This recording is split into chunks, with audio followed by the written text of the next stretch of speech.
lot of people get into entrepreneurship so that they can take back control. Right.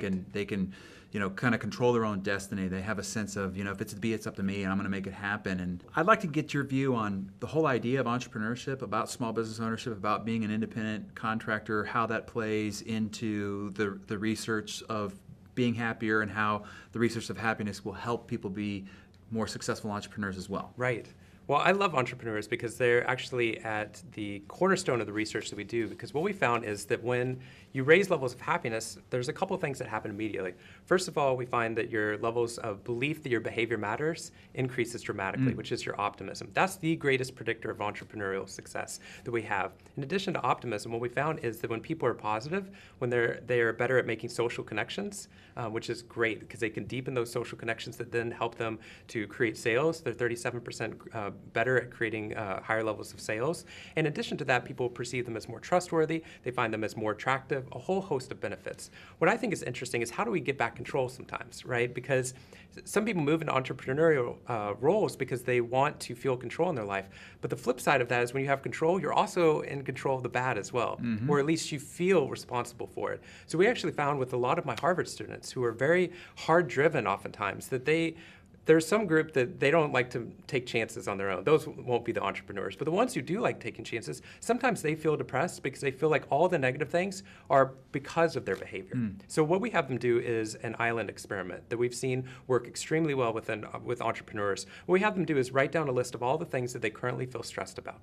It's what we call a stress dump. You just write down everything. It could be work-related, personal, your dog, you're training your dog right now, whatever it is.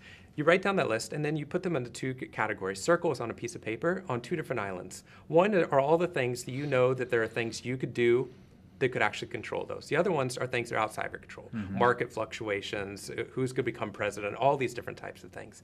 What we then found is that we then have you just focus upon just a single concrete action that you could do on that island that you actually control to move you forward. What we found is the human brain is limited. Our brain is like a single processor. So your brain can't do two things at once. When I was little, my dad, if I'd fall and skin my knee, my dad, who's a neuroscientist, he'd say, Shawn, just laugh it off, which I still think is child abuse.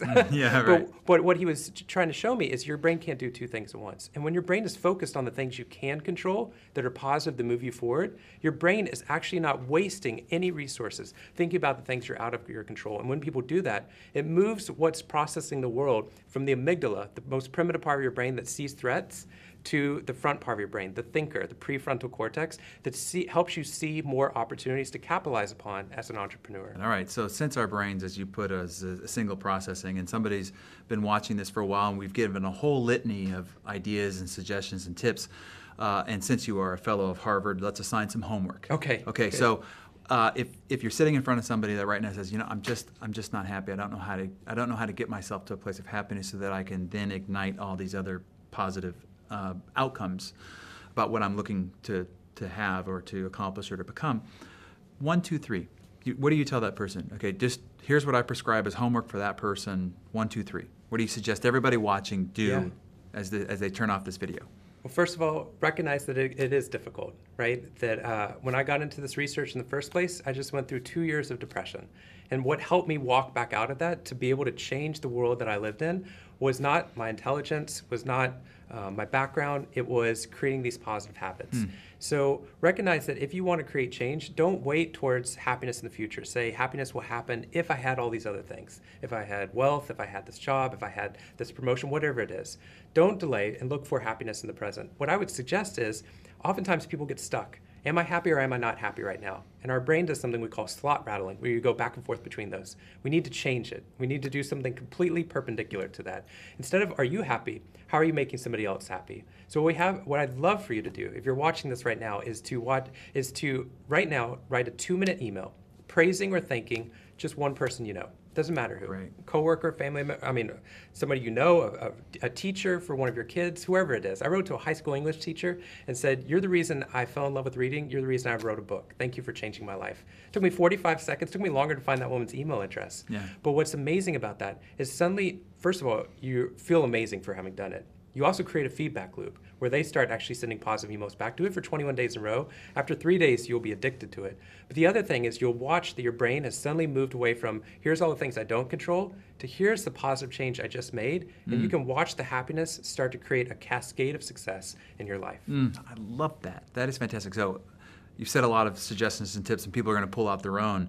But I really like 45 seconds, 3 things you're grateful for. And I love this. Do something for somebody else.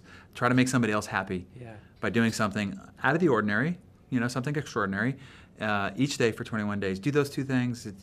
Happiness has got to fall at your feet, right? I mean, it makes it much easier. We have to work towards happiness and train our brains for it, just like exercise. Yeah. But what we find is we get better and better at it, and it starts to spread out the effect even more. Fantastic. Just thinking about the greater outcomes I'm going to have is making me happy right now. Great. Shawn Achor, thank you much for being with us. This has been a delight and a joy. And thank you all for listening and watching. And stay tuned for our next Success Talk coming to you soon.